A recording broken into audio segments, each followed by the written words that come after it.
Welcome, folks. I'm Astrid Bradish-Hoyt of the Turning Point Recovery Center of Springfield. Thank you for joining us. We're joined today by Lisa Lord of Recovery Vermont. I hope you can welcome us. Thank you, Lisa, Astrid. Thanks for joining us. Thank you very much. It's a pleasure to be here. Yeah, it's so great to have you. So you're from Recovery Vermont. Yes, I am. Can you tell us about Recovery Vermont? Sure. Recovery Vermont is part of VAMHAR, the Vermont Association for Mental Health and Addiction Recovery. And Recovery Vermont focuses a lot on advocacy in the state and also on training as well. We do a lot of trainings in particular for recovery coaches. We know who recovery coaches are, right? We'll circle back to that if we need some more information. Lisa, could you tell us more about recovery-friendly workplace programs? Absolutely, Astrid. I'd be very happy to.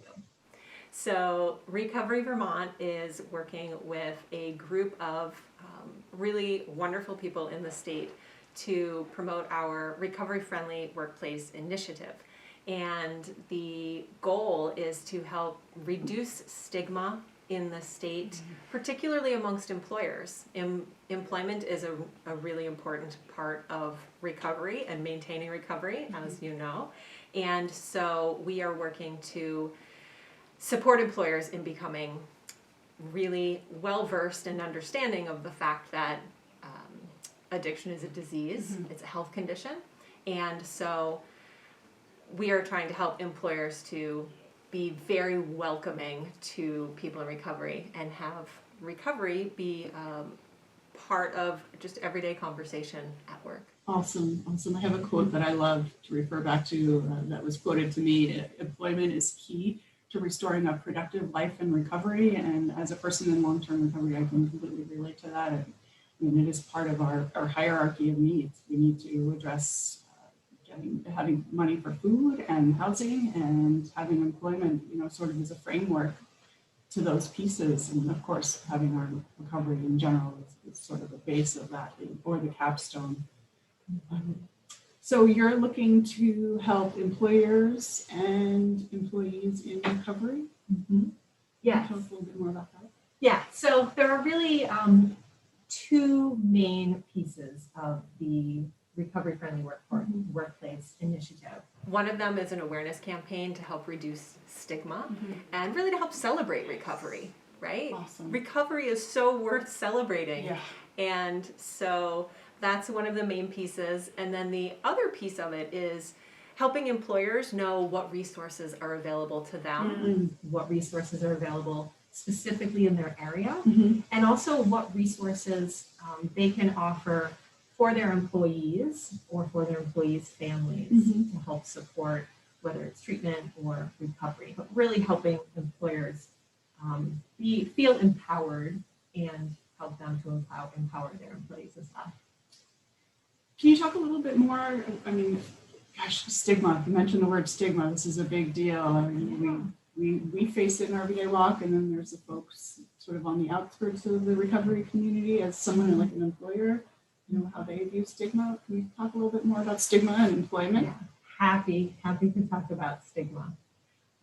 So stigma is a huge barrier, and it is the stigma around substance use disorder is a barrier for many reasons, and one of the reasons is it prevents people from even asking about substance use or recovery. So it creates this wall of secrecy almost, which just compounds the stigma, and it also reduces opportunity.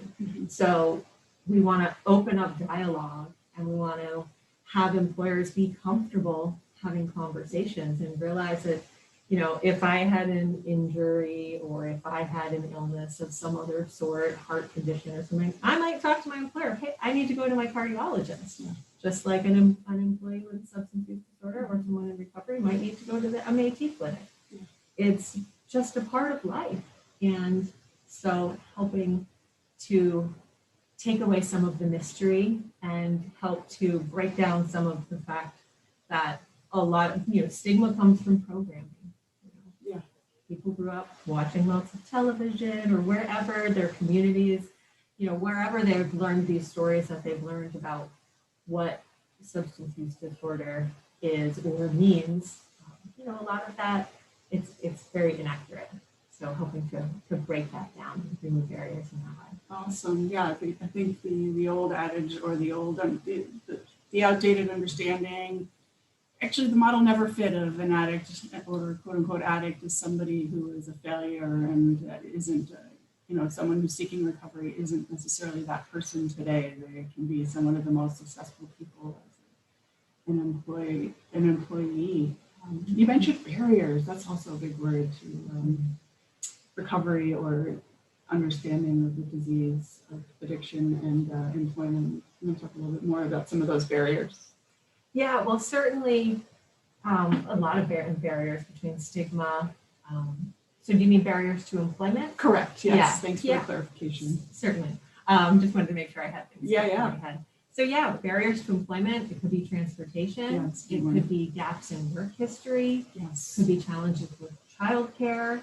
It could be difficulty with professional skills. Maybe there's a gap in professional skills. It might be confidence.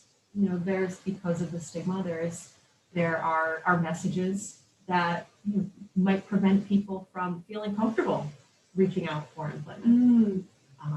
So there are a lot of different services available to support people with things like childcare, transportation. Certainly our lane, if you will, is particularly around employment in this regard.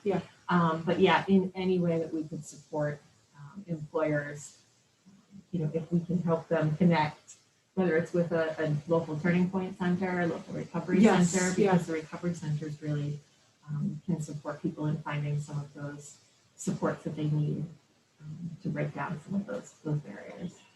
Recovery center plug. No turning points. Yes, especially Springfield.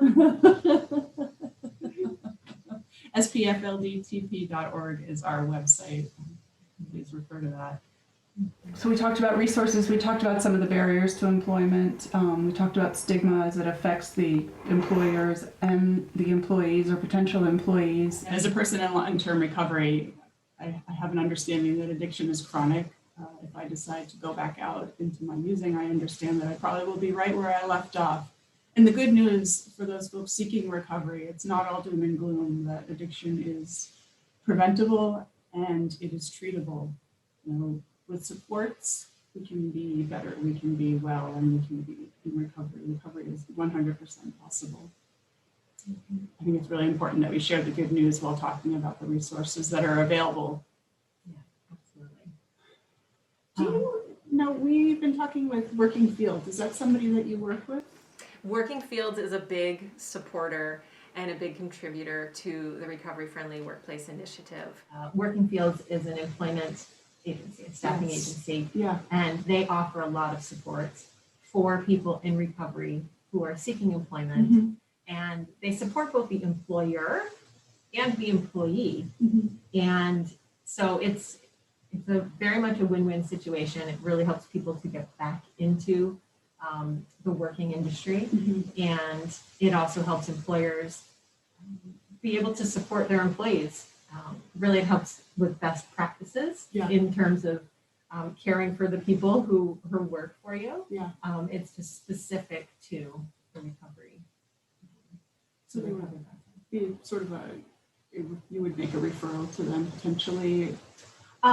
So Recovery Vermont doesn't specifically make employee referrals to Working Fields, but Working Fields does get a lot of referrals. I know Voc Rehab has a lot of referrals to Working Fields.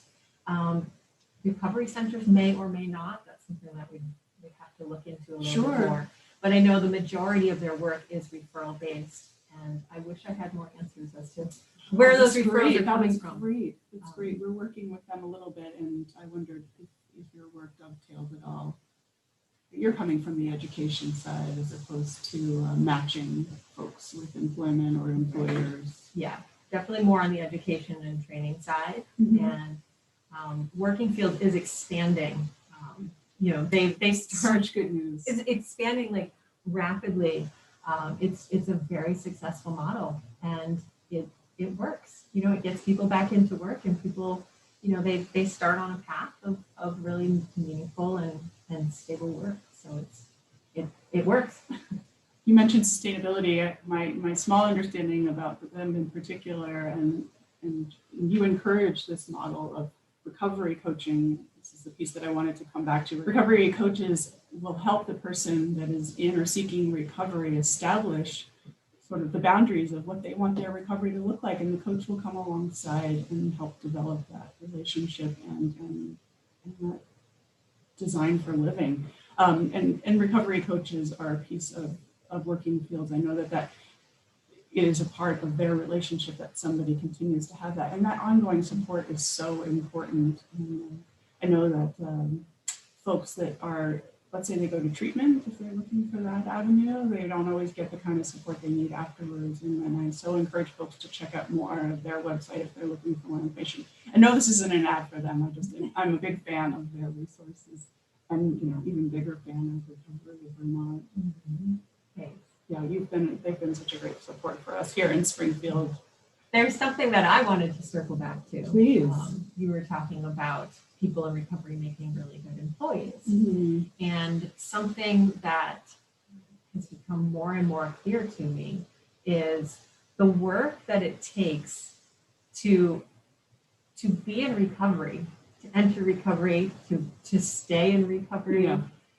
It's such a tremendous amount of personal growth, personal reflection, accountability, responsibility. There is so much that goes into that the personal development and the skills that are attained just in that, I say just, but in the process of going into recovery, those are skills that are applicable in all workplaces. Yeah.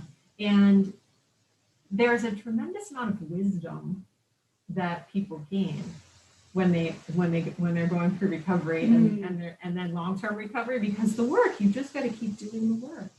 And I think that's a piece of recovery that doesn't get enough credit. It doesn't get enough coverage. Yeah. When I think about stigma and reducing stigma, I think about, what are the pieces that people don't know yet? And some of it is like the magic that happens through recovery. Yes. And so the more that we can, with this recovery-friendly workplace initiative, the more that we can help employers to see recovery as a true strength and a contribution, then the easier it is for employers to see it as recovery as a super positive thing. I can't even imagine my life without recovery. I mean, it's given me a life, and I can show up and be accountable today, and that's obviously just a base skill that I can use in my employment.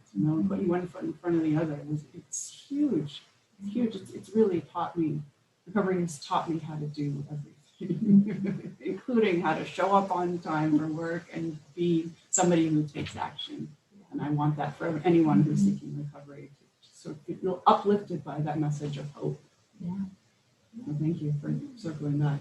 Yeah. I'm really in that place lately, and I've been saying it and using it on a daily basis. There's what is and what we can do about it. And I appreciate being able to stay and here's what I have, where can I go? And having some understanding of what stigma is great. Let's equip people, and then let's continue to move out and not stay in the problem part of what our disease looked like, or somebody who is working with someone with disease.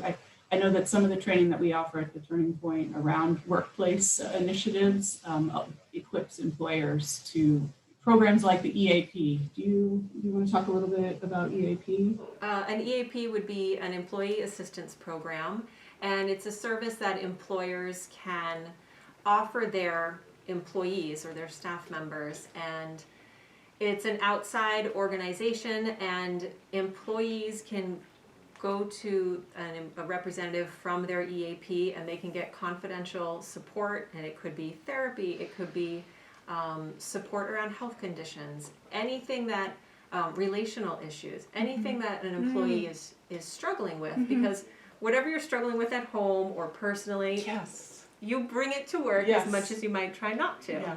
And so it's a way that employers can support their employees by offering them this whole bucket of support services. That they can access confidentially.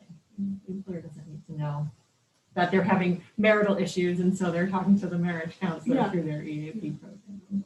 Moving into recovery is a big deal, and I feel like it's really important that we, let's say I'm an employer, that I support my folks that are seeking recovery. And there's evidence that shows that folks that enter recovery are the hardest working folks out there, and I want to continue to share that message because it feels personal and it feels true. And you talked about, there's the what is, and there's the what you can do about it. Yeah. And I would add, there's also the story that's told about those things. Yes. And I think that's a lot of where stigma comes in. Yes. There's a story that is being told, in our heads, right? Yes, Like 100%. what story has come up. And so I think that is a big piece. We, as human beings, we love to tell stories. It's how we make sense of the world, right? Yes. And so any topic, substance use disorder being one of those, any one of us has stories around it. So there's what is, there's what we can do about it, and then there's all the stories, which I think can muddy it all. Yes. And so I think, focusing on what is and what we can do about it are two really good places to be focused. Whether that's an individual, whether it's an employer, like there's what is and there's what we can do about it. And substance use disorder is a real thing, and it's a health condition, and it's there, and people experience it. And what can we do about it? We can talk about it. We can normalize it. We can celebrate recovery. Yes. So there's a lot of really important pieces, and I think they don't have to be as complicated or as messy as their stories are making them seem to be. I feel like if there was anything that was shared between us today, that was the most impactful. I mean, obviously the resources and the programs are really important, but storytelling is such a powerful tool of change for folks in recovery, for me personally. And then there's the piece about how that storytelling can be put, as a narrative. What people on the outside of recovery aren't necessarily understanding, that 100% addiction is a disease. This is not a moral failing. And the more we educate folks about what recovery is and isn't, what addiction is and isn't, I think we'll be able to sort of break down some of that, the old narrative, and move forward and, to what we can do about it. And what we can do about it today is be supportive of each other, of employers and employees in our seeking recovery, and connect them to, from my end, connect them to resources, and from your end, an education piece. Yeah. I think employers can play a very important role in helping communities to approach substance use disorder and recovery in very compassionate ways, because people spend a lot of time at work, often more time at work and with their colleagues and with their family or with their friends or at home. Although now most people are working from home, or a lot of people anyway are working from home. But typically you spend the majority of time with your colleagues. And so whatever environment you're surrounded by at work, you can bring that home with you. You can bring that to your community. And so if that environment is one in which there's a lot of compassion and empathy and understanding around recovery and substance use disorder, that will help to kind of spread that message, that understanding out into the communities more. Where can people find you? People can find Recovery Vermont at recoveryvermont.org. All spelled out, recoveryvermont.org. And we have information on our website around recovery coaching and recovery coach training, which you heard Astrid speak about. And we have a lot of trainings that are also open to the public. Pretty much every Wednesday, we have a free training available. So come check out our website, learn a little bit more about substance use disorder, learn a little bit more about recovery and all the amazing things that are happening in Vermont in celebration of recovery. But I know we do have a Facebook page. and I believe it's quite active. Folks can reach out super- there if they would like another point Absolutely. of contact. Yes, Awesome. absolutely. And we have a newsletter, which is always full of exciting information, and it's got a really good vibe, and you can sign up for that on our website. So I would say, check out our website, sign up for our newsletter, and Facebook as well. Folks can learn more about recovery coaching as a career Yes. through Recovery Vermont. Yes, Awesome. absolutely. Yay. Yeah. We loved our training. Yes, we loved having you. So such good education and being able to break down some of those barriers even with folks that are already in recovery and learn more about what it is. SPFLDTP.org is our website. You can learn more about Springfield's Turning Point Center and Transition House and all the other programs we have. We'd love to connect with you via email. We have a 24/7 support line, 802-376-4302. We also have a contact form on our website. We have our Facebook page. It's Turning Point of Springfield. Thank you for joining us today. Thank you, Lisa. Thank It's a you, pleasure Astrid. to have you. Thank you. We My really pleasure. appreciate your service. Thank you very much. I appreciate it. We do it together, folks. Thank you. Thank you very much.